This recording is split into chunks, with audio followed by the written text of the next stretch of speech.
A very good day to everyone. My name is Ong Ji Hong. My number is 2922348. Today, I am going to present about the question in the quiz 3. So, for the first question is about the currency trading and the currency weakening. Currency strengthening happens when the value of a country currency increase compared to another currency.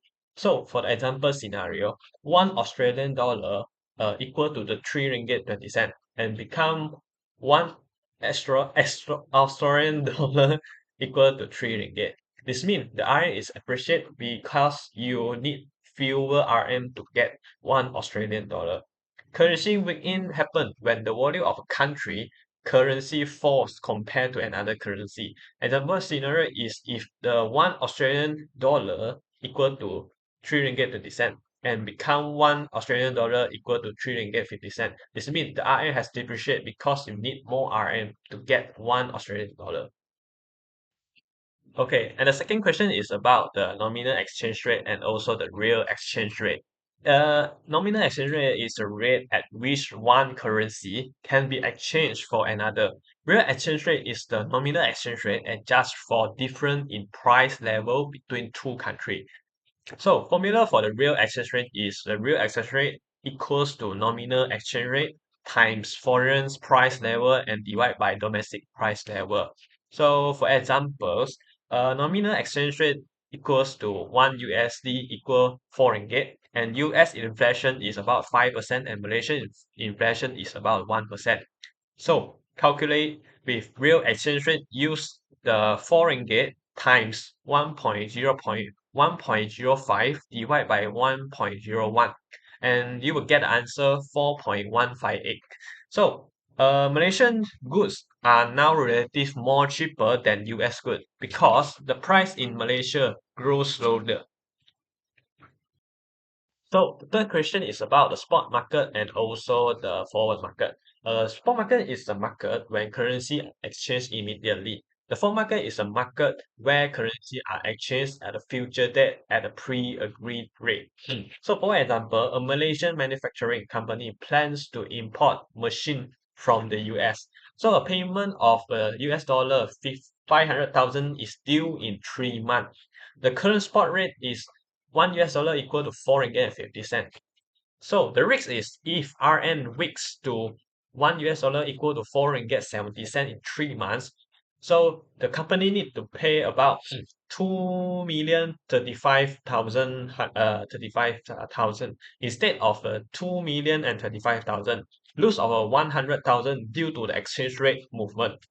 The solution is the company can enter a forward contract with a bank to lock in the forward rate on 1 US dollar equal to 4 ringgit and 52 cent. In 3 months, regardless of the market rate, the company only needs to pay about the 2,026,000. So if the iron depreciate, the company is protected. So the next question is about how to calculate the real exchange rate. So the formula of the calculate the real exchange rate is nominal exchange rate times foreign CPI and divide by the domestic CPI. So we have two data about the real exchange rate initial and the real exchange rate final. So we calculate first the real exchange rate initial. So it's use 3.8 times 100 and divide by 105 and you can get 3.62 and you need to calculate another one is the real exchange rate final equal to 3.6 times 102 and divide by the 110 equal to 3.34. The meaning is the real exchange rate has decreased from 3.62 to 3.34. Malaysian goods has become relatively cheaper compared to the Japan's good. Real depreciation of the RM improving the Malaysian's trade competitiveness with Japan. So the next question is tell us to calculate the final Malaysia ringgit return in both case and suggest the better option. So the option one is invest locally in Malaysia. So you can calculate by using the 150,000 times 1 plus 0.02 and you will get 153,000. And the option two is invest in UK. So the step one is you need to convert RM to the GBP and apply the UK interest rate. And the last one is you need to convert back to Malaysia ringgit. And you will get a number which is 149,177. So the better option is invest locally in Malaysia because it gives a higher Malaysia ringgit return. Next question is about the long forward position and also the short forward position. Long forward position is agreeing to buy a currency at a future date. For example, in 3 months, they will buy a gram pound 50,000 at 5 ringgit 52, avoiding the higher spot rate at the future. The short forward position is agreeing to sell a currency at future date. For example, in 3 months, they will sell a GBP 550,000 at 5 ringgit and 48, avoiding the lower spot rate at the future. So the next question is about to tell us to calculate the analyzed forward premium or discount and state whether the RM is trading at a premium or discount. So the formula of calculate the analyzed forward premium is a forward rate minus spot rate and divide by spot rate and times 12 divide by how many months and times 100. Okay, by using this formula, you can calculate number 2.22% is in this case. The conclusion is the forward rate is higher than the spot rate, and so the RM is trading at a forward discount against the Australian dollar. The analyzed forward discount is about 2.22%. So the next question is tell us to calculate and compare the RM proceed under both scenario and determine if locking in the forward contract was beneficial. So we have to use two options. The first is using forward contract and use another one is expected spot rate.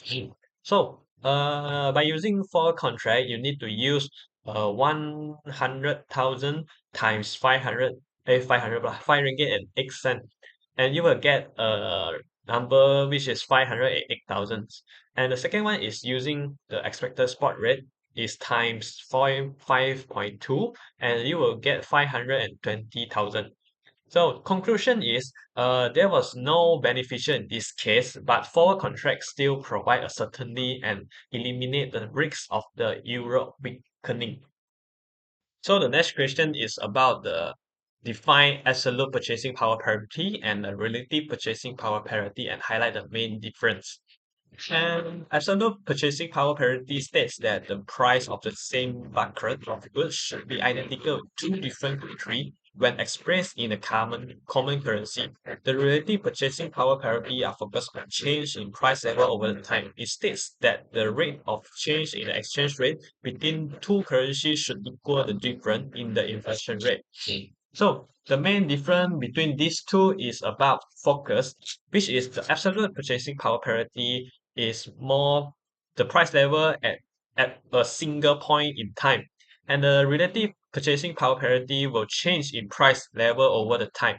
And the second one is the assumption. Absolute purchasing power parity will identical. The goods should cost the same globally. And the relative purchasing power parity, the exchange rate adjusts according to the inflation differential.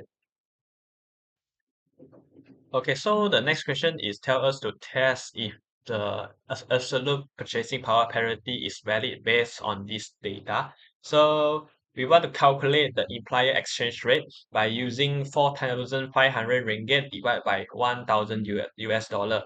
And you will get 4 ringgit and 50 ringgit. Since the implied data is less than the actual market rate, means the laptop is relatively cheaper in the US compared to the Malaysia, means the absolute purchasing power parity does not hold perfectly. So the next question is tell us to calculate the British exchange rate. So we need to use the cost of books in UK and in the US.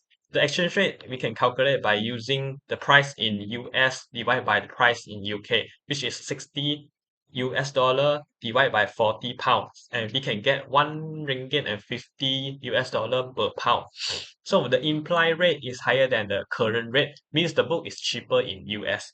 Though the arbitrageurs can profit by buying in the US and selling in the UK.